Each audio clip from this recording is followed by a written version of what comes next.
city to the other. It was during his reign that the empire counted all of southern India under its control and traded with both the Arabs and Portuguese. This road leading up to a great temple was said by the Portuguese to have been a broad and beautiful street full of fine houses. The houses belonged to merchants, and there you will find all sorts of rubies and diamonds and emeralds and pearls. Every evening there is a fair where they sell horses, citrons, limes, oranges, and grapes. You have all this in a street which leads to the palace.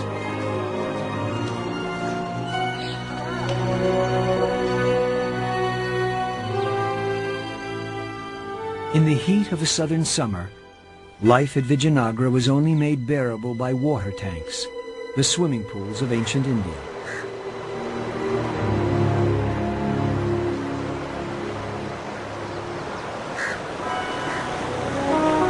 From the queens of the great courts to the peasant women in the fields, the women of southern India practice ritual bathing every day.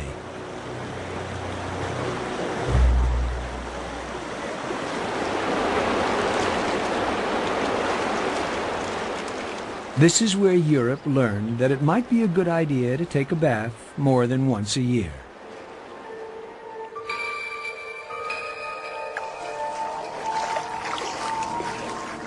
Noblemen and women, queens and their serving girls bathed within the palace walls in water brought from the river by an ingenious aqueduct system.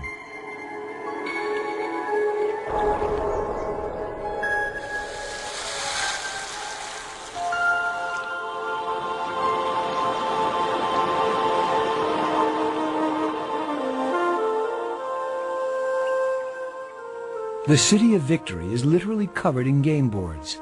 Carved everywhere on boulders, the floors of temples and palaces, are dozens of games. So it's not surprising that chess was invented in India.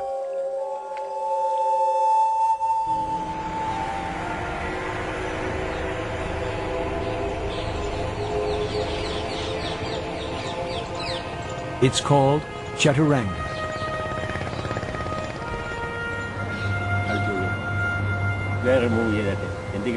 This is the game that the kings of Vijayanagara played to sharpen up their battlefield skills. Check. The elephant piece was the castle of today's game, and the most powerful piece. It can move in all directions and even leap over weaker pieces.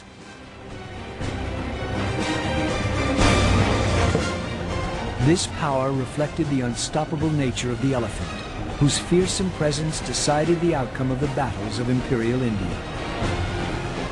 A game of Chaturanga could last for days or even weeks, as long as a real battle, with the loss of the godlike king spelling defeat. After 200 years, the impregnable city of Victory fell to the Muslim invaders from the north. This was not just a battle for territory and plunder. It was a battle for supremacy between the Muslims' one god, Allah, and the Hindus' hundreds of gods.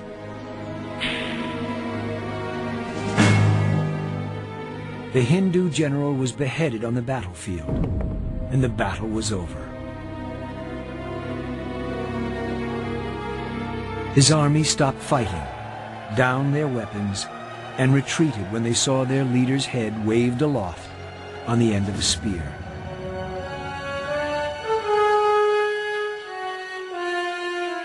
The city was literally torn apart. To this day, it has never been resettled.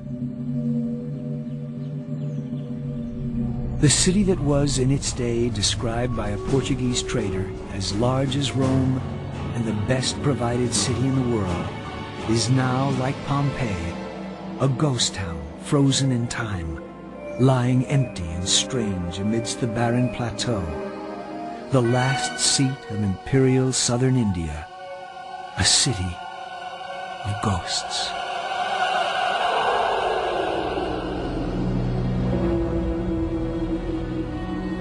But the South rose yet again, and conscious of the traditions of Raja the Great, built ever larger and more beautiful temples, the jewel of which is Madurai, the grandest and most graceful of all India's temples.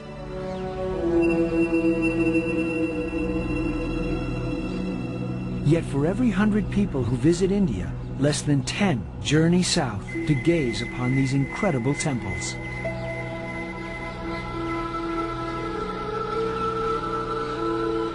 The central shrine was the home of the gods, and it was considered incorrect to build anything other than a modest but often gold-plated roof over the shrine.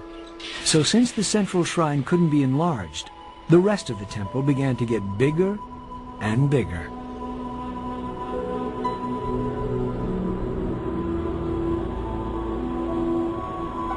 This expansion created the ornamental gateways called gopuras. Now they took wing and soared to unprecedented height and glory. The ones at Madurai are particularly graceful and crowded with sculpture. One gateway has more than 1,000 individual statues on it.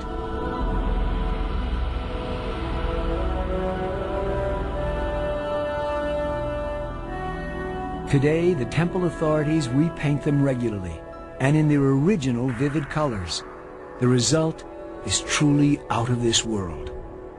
Grand as Madurai is, it is far from the biggest.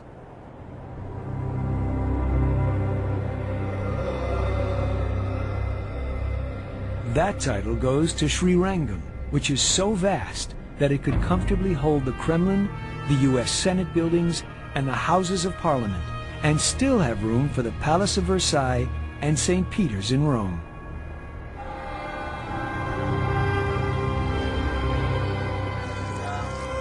And in the temples, the ancient bronzes are still worshipped, 1,000-year-old hymns still sung, an unbroken line of cultural continuity back to Raja Raja.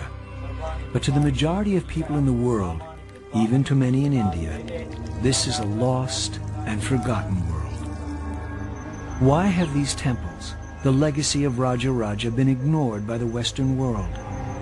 Part of the answer lies in what happened here in February 1838.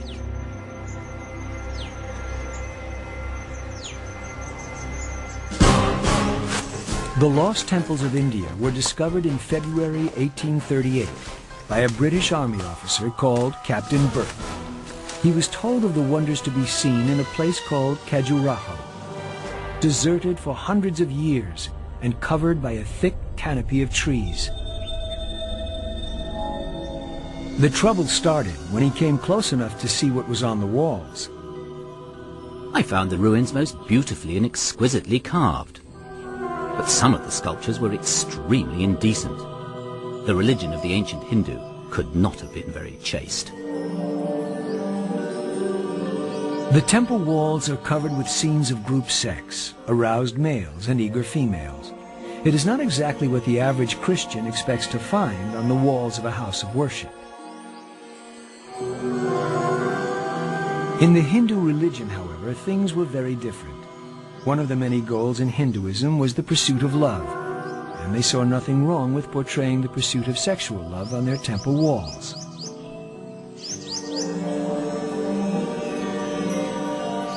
But these temples shocked the European visitor, convincing him of his moral superiority. "Our religion is sublime and pure and beneficent," said William Wilberforce, the man who ended the slave trade within the British Empire. "Hindu religion is mean and licentious and cruel." The sensuous nature of Hinduism was too extreme for the Victorians. The erotic temple sculptures and the lascivious activities could not be mentioned in mixed company. It was the Victorian sense of propriety that caused the temples and art of southern India to be ignored by tourists and scholars. A world that matched the Greeks in culture and the ancient Egyptians in building slipped back into the jungle, a lost world.